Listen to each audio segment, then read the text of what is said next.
El momento decisivo de América.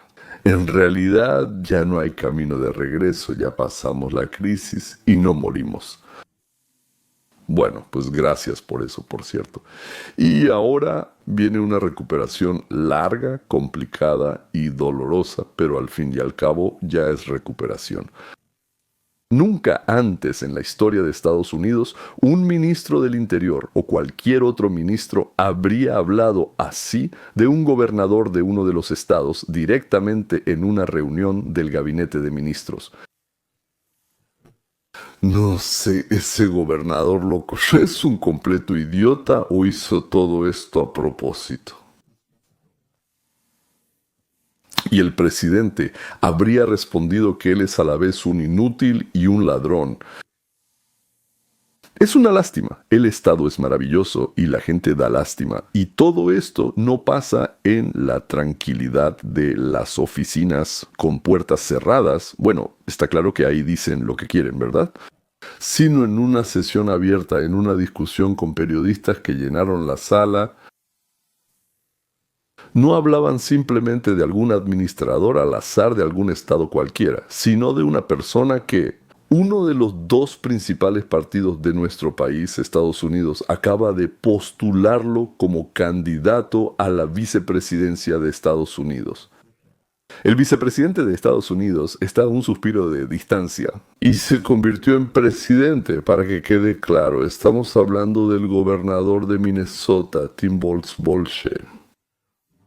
Sí, es mejor decirlo así. Quien no se dio cuenta de cómo se robaron 8,000 millones del presupuesto estatal, por cierto, o tal vez más. Y que 150 nuevos inmigrantes llegados de Somalia, el 80% de ellos inmediatamente reciben subsidios del Estado. Eso es.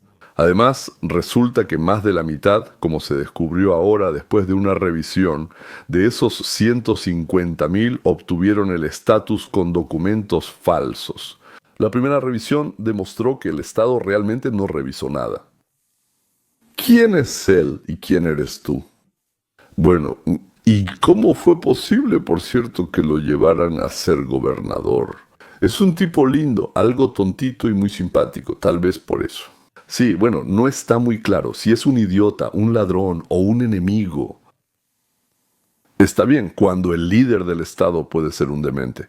Por cierto, yo creo que él no está del todo en sus cabales. Si soy honesto, sí, o es un idiota, un ladrón o un enemigo. Sí, parece, por cierto, que él es un demente, un idiota, un ladrón y un enemigo. Bueno, por cierto, sería extraño, por así decirlo, disculpen. Claro, sí, querida élite, pero sería raro si los congresistas, senadores y gobernadores no lo fueran. Borobi, creo que hay que tener un código moral muy, muy serio. Ahí está, ¿verdad? Nadie lo vigila y con una firma está bien. Entonces Tim Walz es en realidad un presidente nominal tan típico que hasta da escalofríos. Entonces, Associated Press informa que la redada está dirigida a inmigrantes ilegales somalíes. Entonces, después de cancelar el estatus de protección temporal para ciudadanos de varios países, parece que el presidente Trump está tomando nuevas medidas para endurecer las leyes de inmigración que, según se afirma, se han estado violando durante décadas en Minnesota. Allí, las ciudades santuario todavía alientan a quienes no tienen permiso legal a residir indefinidamente en Estados Unidos. Hace poco el presidente habló duramente sobre la comunidad somalí de Minnesota, pero esta comunidad afirma que no va a retroceder. Los legisladores locales dicen que ya han escuchado sobre varios arrestos en los últimos días en Minnesota. Tienen un gobernador incapaz, tienen un gobernador corrupto, es incompetente, debería darle vergüenza. Esta es una tierra maravillosa, este es un estado maravilloso. Ahora esto es simplemente un infierno. No nos rendiremos, no tenemos miedo, no nos iremos a ningún lado. Esta es nuestra casa, este es nuestro país. Me dijiste que investigara Minnesota. Investigar Minnesota y su fraude de visas y sus programas. El 50% de ellos son fraudulentos, lo que significa que ese loco gobernador Walz o es un idiota o lo hizo a propósito. Los chicos piden pasaporte para obtener la Green Card. ¿Por qué estoy aquí desde 1994? Yo tenía solo 3 años cuando llegué, este es mi hogar y esto debe terminar.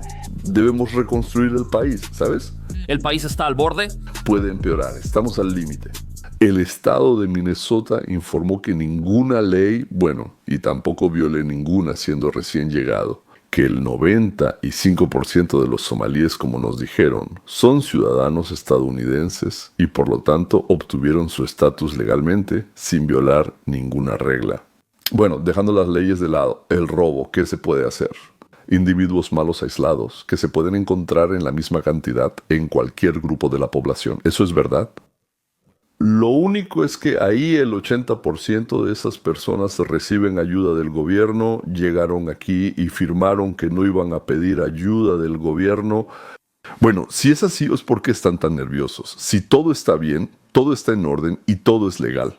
Pues sí, entonces revisarán, todos se tranquilizarán y los dejarán ir a sus casas. Hasta ahora, mientras los ciudadanos de Estados Unidos, mientras ustedes los demócratas no están en el poder, a los ciudadanos de Estados Unidos no los han enviado a ningún lado sin juicio ni investigación, como dicen, ni les han quitado el estatus por algún estado de emergencia. Servicio de Inmigración y Control de Aduanas lleva varias semanas realizando arrestos en Minnesota, expulsando de las calles de este estado a fugitivos federales de todo el mundo con vínculos criminales y de pandillas. Mientras tanto, son perseguidos por las mismas multitudes de las ciudades santuario, que los siguen por todo el país, como en un típico refugio. Los líderes de este lugar ya están mintiendo y ya le mienten a sus ciudadanos para agitarlos y hacer que se lancen contra los agentes federales durante los arrestos en cuanto los vean. Quiero aclarar para la comunidad que si ven algo así y no saben si son agentes de la ley, llamen al 911 y deben proporcionar la mayor cantidad de información posible. Porque no lo olvidemos, hace poco en nuestro estado ocurrió una tragedia causada por alguien que se hacía pasar por agente de la ley. Por eso, por favor, aclaremos esto. Todos deben informar sobre esto y recordamos a nuestros oficiales su deber de intervenir. Esto lo dice el jefe de policía designado por el alcalde de la ciudad de Minneapolis. Es su deber intervenir, es su deber continuar, sin tener idea de por qué un empleado del gobierno federal de los Estados Unidos vestido con uniforme está arrestando a alguien. Si le pareció que había algo ilegal, está obligado a intervenir, está obligado. Ese es su deber cívico de continuar. Y el deber cívico de un oficial, si alguien le impide dispararte una bala, también es continuar. Y además, el jefe dice que nosotros, la policía, vamos a luchar contra los federales. Y nosotros, la policía, lucharemos. Si eso sucede, estaremos hablando del primer caso en la historia de América en que la policía intentó detener por la fuerza al gobierno federal, lo que podría ser el inicio de una guerra civil en Estados Unidos. Y todo esto para proteger a fugitivos y criminales que, según palabras del mismo jefe, podrían estar involucrados en otros crímenes contra los verdaderos habitantes de Minnesota. Pero empeora, Honestamente, no creo que alguna vez en mi vida haya vivido en varios países. Escuché que las autoridades locales daban órdenes a sus subordinados armados de resistirse a las acciones de la Agencia Federal de Seguridad, que también está armada y cumple con sus deberes, y que decidirán que están tratando de impedirles cumplir con sus deberes usando armas. Pensábamos que ya habíamos tocado fondo y que todo mejoraría, pero alguien desde abajo demostró que aún se podía caer más. Aquí está.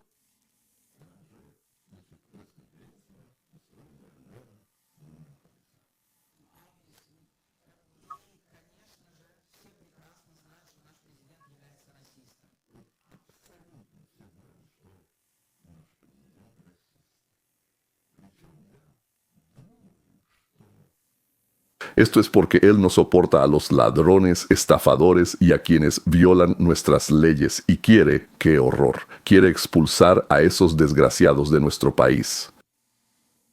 Pero entonces, sinceramente, resulta que soy racista. Muchos de mis amigos, familiares, oyentes, incluso Estoy seguro de que entre los que me están viendo ahora hay un par de racistas más que quieren lo mismo, xenofóbicos. Que eso es un comportamiento xenofóbico y nosotros ¡Oh, Dios! vamos a luchar contra eso.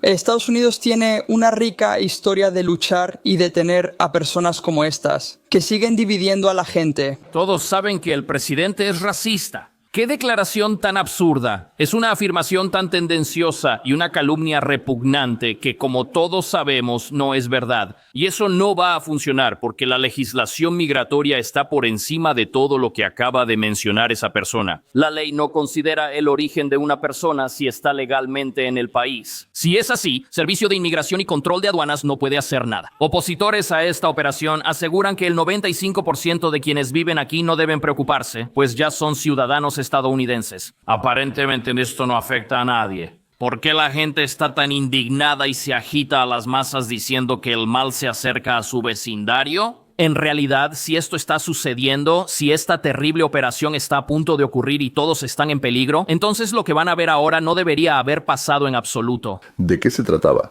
No sé, estos tipos simplemente me llevan, soy ciudadana de este país, me están reteniendo, me detienen aquí, no sé qué están haciendo. Dijeron que me están entrevistando, pero no sé para qué estoy aquí. Entonces, estos tipos supuestamente se reunieron con los de inmigración, ellos revisaron sus identificaciones y se fueron porque son ciudadanos, no tienen de qué preocuparse. Entiendo que tal vez alguien pueda estar un poco preocupado si los detienen y tienen que identificarse, pero escuchen, si no eres un criminal, ¿cuál es el problema? ¿Saben? Yo he tenido contactos con la policía donde me pidieron que me identificara. Yo no cometí ningún delito. No hay problema. Me identifico. Y aquí debería ser igual. Hagamos otra pregunta. ¿Quién tiene la culpa de que estos ciudadanos de Estados Unidos fueran detenidos en su propia ciudad? ¿La responsabilidad es de las fuerzas del orden que buscan proteger o de sus líderes? De los refugios que les dijeron a los criminales, este es un excelente lugar para vivir, un excelente lugar para venir y esconderse del gobierno federal. ¿De quién es la culpa? ¿Y qué tan exacta es la cifra del 95% de ciudadanía? Una redada de Servicio de Inmigración y Control de Aduanas en Minneapolis y St. Paul mostró que la mitad de los inmigrantes cometieron fraude migratorio.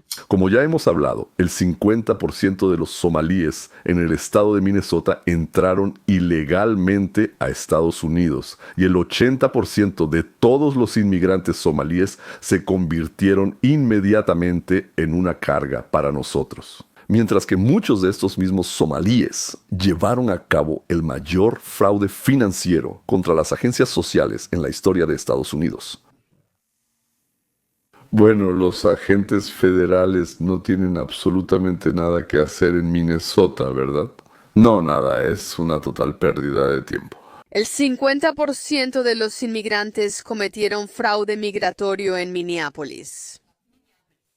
Quiero que sean conscientes de esta cifra, que la tengan presente en su mente. Horrible, perdón mi ruso. ¿Sabes? Me pediste que investigara lo de Minnesota, su fraude de visas y sus programas. El 50% de ellos son fraudulentos. ¿Y eso significa que es el loco gobernador Walz o es un idiota o lo hizo a propósito? Y yo creo que es ambas cosas, señor. Aquí Christina Walz cree que el gobernador Tim Walz, o sea, la ex candidata, ya lo dije, el vicepresidente de Estados Unidos del Partido Demócrata es tanto un idiota como un ladrón.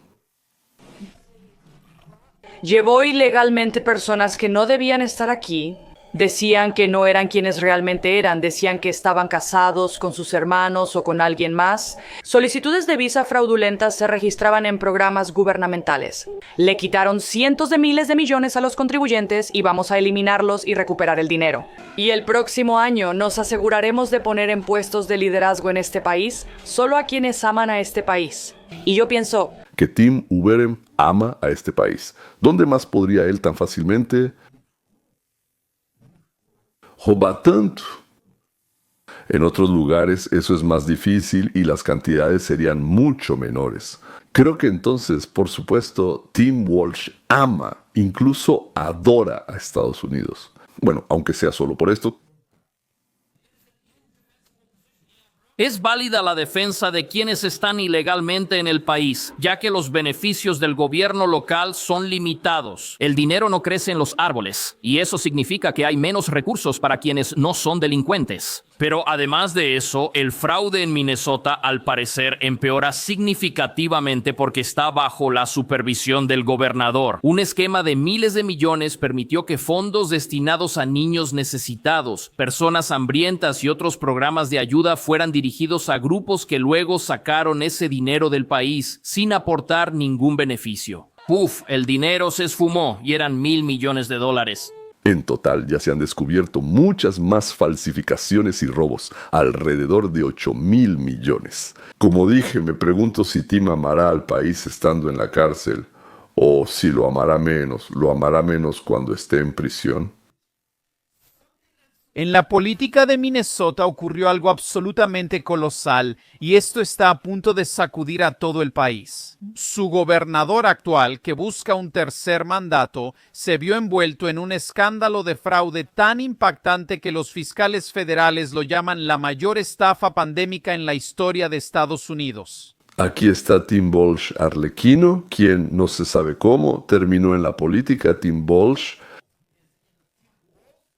está enfrentando la mayor batalla de su carrera política. Un escándalo en el corazón de Minneapolis sacudió la política de Minnesota hasta sus cimientos y el excéntrico Walsh está en el epicentro de todo esto. Los fiscales federales acusaron a 7 u 8 personas de lo que llaman el mayor fraude pandémico en la historia de Estados Unidos. En el centro del esquema está la organización sin fines de lucro Alimentando Nuestro Futuro, que afirmó falsamente haber entregado 91 millones de porciones de comida a niños necesitados y obtuvo más de $250 millones en fondos federales. La cabecilla, Amy Bau, fue condenada en marzo junto con su cómplice Salim Said, quien administraba el restaurante Safari y se apropió de más de $16 millones. El restaurante Safari está vinculado con Ilhan Omar. Ella no solo grabó un video para el restaurante, sino que, al parecer, también celebró ahí su fiesta de victoria después de ser elegida al Congreso en 2018. Pero eso es solo el comienzo. El programa de tratamiento del autismo fue creado por $14 millones a través de facturas falsas y esquemas de sobornos dirigidos a la comunidad somalí de Minneapolis. El programa de estabilización de vivienda de Minnesota ayuda a personas mayores y con discapacidades a encontrar vivienda. Cuando se lanzó en 2020, los funcionarios estimaron que costaría alrededor de $2 millones al año, pero para el año pasado su costo se disparó a la asombrosa cifra de $104 millones. Agentes federales acusaron a 8 personas en septiembre por presentar facturas falsas y exageradas, prácticamente sin haber prestado ningún servicio. El presidente del Comité de Supervisión de la Cámara de Representantes, James Homer, acaba de iniciar una investigación sobre las acciones de Walz en relación con la crisis. Los republicanos insisten en que desaparecieron miles de millones. Mientras tanto, el gobernador en esencia no ha hecho nada. Y él bailaba así como en el video, saltaba, se reía, agitaba los brazos, hacía burbujas y al parecer recibía sobornos. O tal vez él en realidad no lo hacía por dinero, sino por la fama, por el reconocimiento, por los aplausos. Él es tan tonto que ni siquiera hay que pagarle.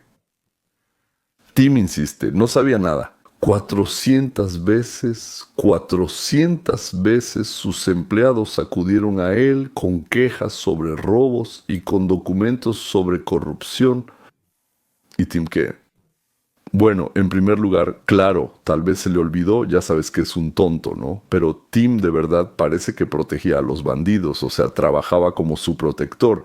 Y claro, no sabía nada. Tim Walz es completamente responsable de este fraude masivo. En Minnesota le advirtieron de antemano, esperando su cooperación y la prevención de esto. En lugar de eso, obtuvimos la respuesta contraria. Tim Walz se vengó sistemáticamente de los denunciantes mediante vigilancia, amenazas y represalias.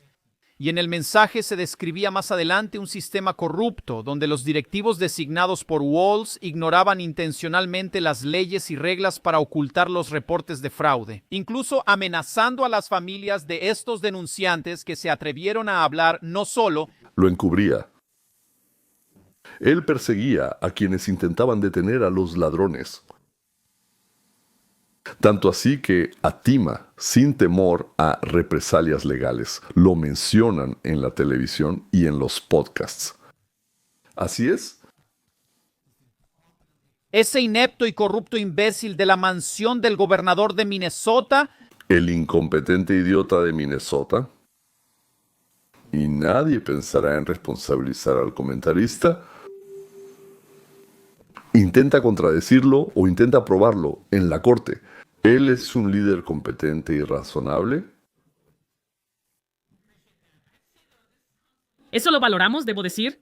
Sin embargo, eso parece sacado de una película de espías. Gente pasando controles de seguridad y abordando aviones con maletas llenas de millones en efectivo. Cuénteme, ¿qué fue lo que realmente vio usted siendo agente de la Administración de Seguridad en el transporte durante su tiempo de trabajo ahí?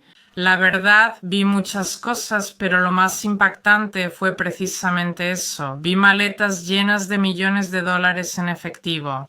Y los mensajeros siempre eran personas solas o viajaban en pareja y pasaban por el punto de control. Y eso simplemente me dejó completamente sorprendida. La primera vez que abres la maleta y ves millones de dólares en efectivo. Generalmente, un empleado del servicio de seguridad revisaba a los agentes de la ley y sus documentos. No sé qué preguntas les hacían, pero sus identificaciones siempre quedaban registradas y probablemente también sus boletos de avión. Así que debe haber algún registro de eso en algún lugar y supongo que con todas las cámaras en el aeropuerto si hubieran empezado ahí, probablemente podrían haber encontrado a cada persona que llevó dinero a través del punto de control. Obviamente eso es sospechoso, si no es que alarmante, considerando que aquí se observa un patrón, es decir, estamos hablando de millones de dólares que salen de Minneapolis. ¿Y cree que esto ocurría aproximadamente cada semana? ¿Entendí bien? Sí, parecía que esto sucedía cada semana. Llegaban las maletas y siempre era la misma letra, siempre. 2 somalíes que viajaban en pareja, a veces ambos llevaban maletas. Entonces, nuestro proceso como agentes de la Administración de Seguridad en el transporte consistía en lo siguiente. Retirábamos esa bolsa y luego los llevábamos a una sala especial separada para la inspección. Y ahí abríamos la maleta y nos asegurábamos de que no hubiera nada dentro excepto enormes pilas de dinero en efectivo. Y vendría un agente de la ley, tal vez los interrogaría y seguramente tomaría una foto de su identificación.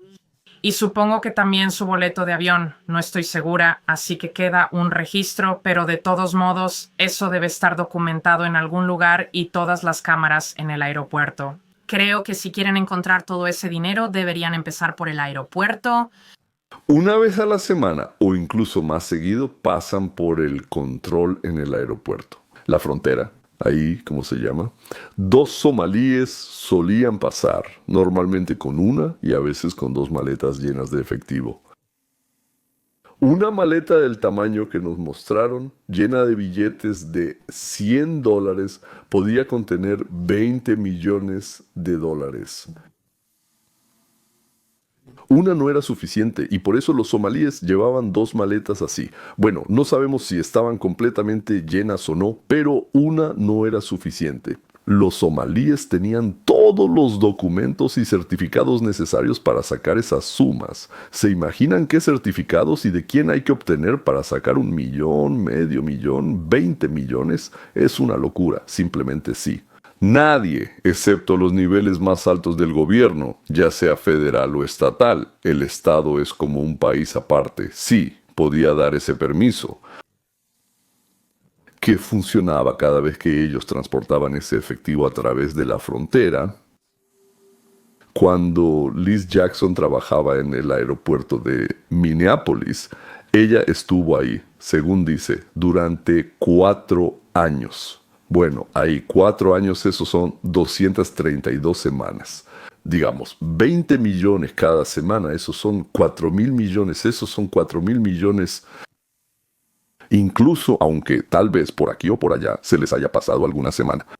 Nos dicen que se robaron 8,000 millones en total. La mitad la dejaron en casa para comprarse casas, autos y otros pequeños regalos. Y la otra mitad la enviaron a Somalia, a su hogar. ¿A quién en Somalia?, se preguntarán.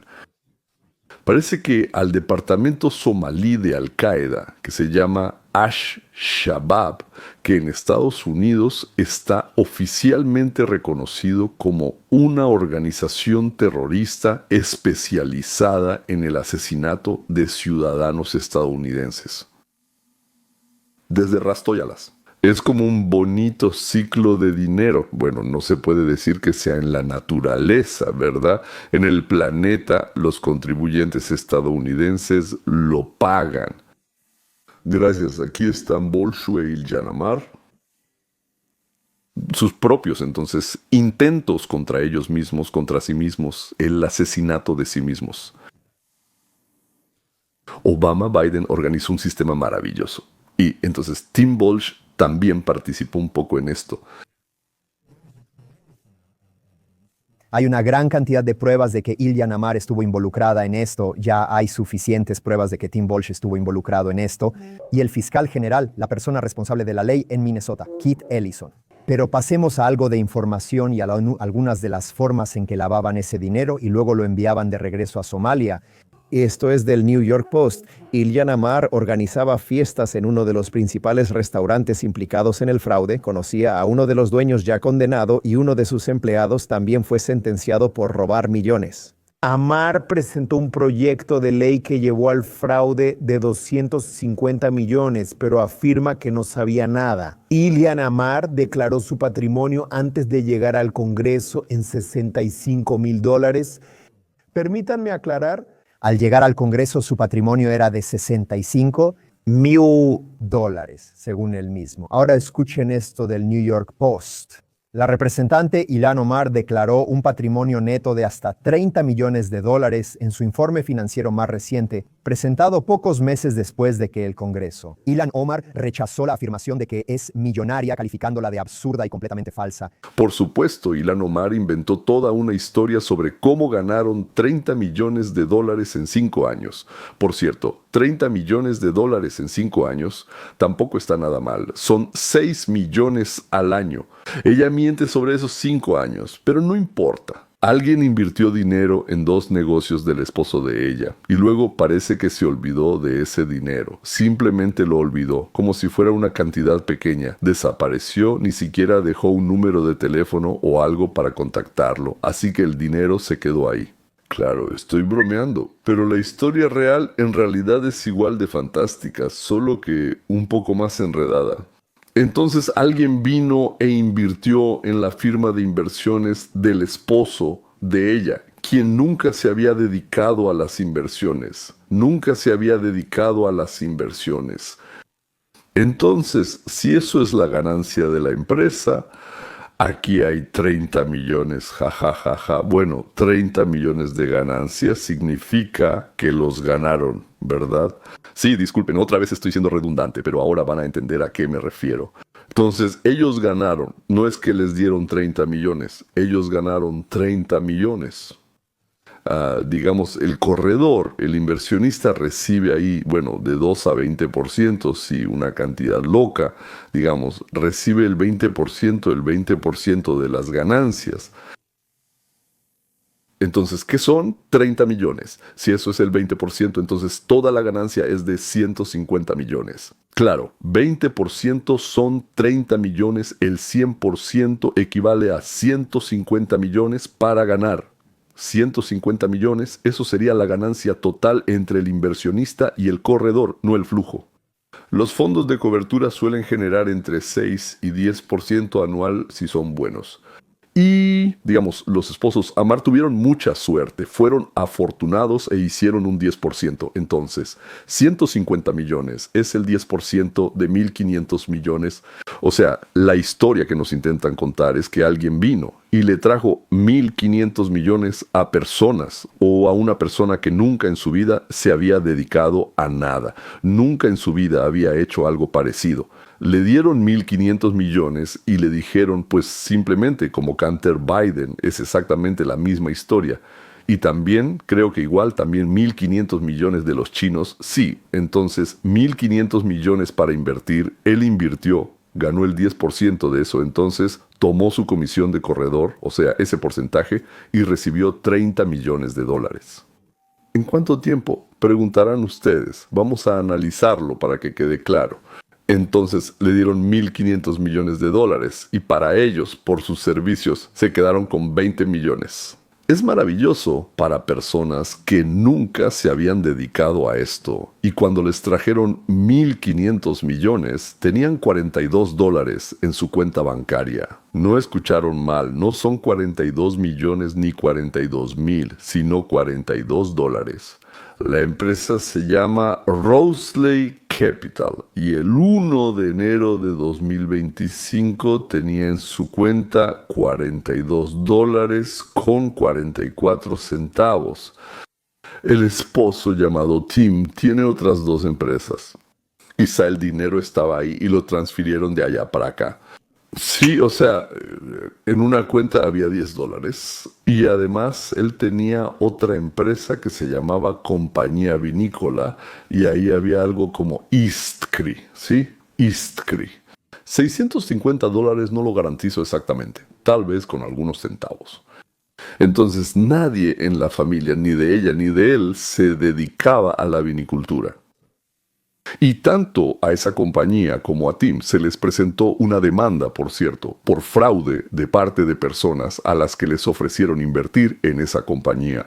Quizá invirtieron y enseguida los engañaron como suele pasar. En este país necesitamos precisamente esa moratoria de la que habló el presidente Trump sobre la inmigración de países del tercer mundo. Hasta que no sanemos como nación, resuelvan los problemas de educación, salud, seguridad pública, asimilación y cultura. Lo que no enseñan en la escuela es que de 1920 a 1970 hubo migración negativa. Durante medio siglo hubo migración negativa. La población extranjera se redujo en un 40%. En medio siglo, la población de Estados Unidos se duplicó de forma natural. Fue un crisol donde se forjó una identidad nacional unificada. Pasaron juntos por la Gran Depresión, atravesaron las guerras mundiales juntos, llegaron a la luna juntos. Ese gran periodo en la historia de América coincidió con una migración negativa. Eso es muy interesante. No sabía que en esos años hubo migración negativa.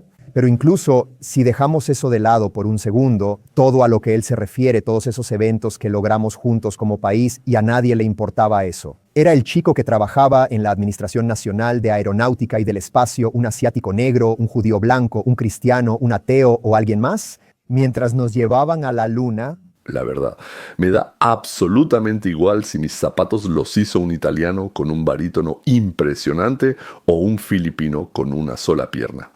No me importa.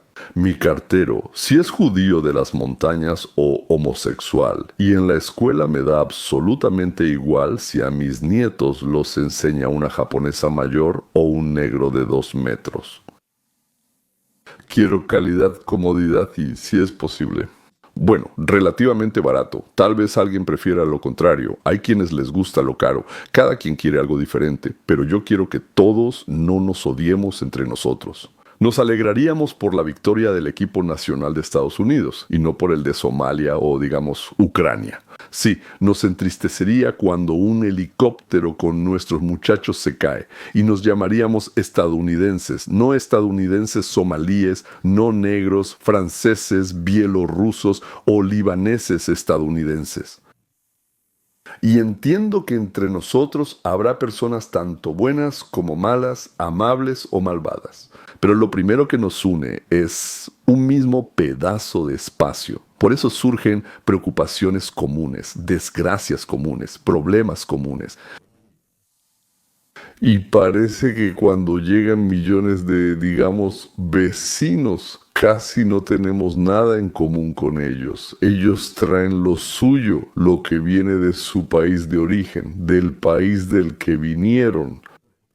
Yo también tengo lo mío, pero ya desde hace mucho es medio estadounidense por lo menos, o incluso más de 3/4 ya es estadounidense, y en el caso de mis hijos y nietos, pues simplemente es estadounidense. Simplemente, nosotros simplemente. ¿Y quién más? ¿Quién más? Claro, estadounidenses.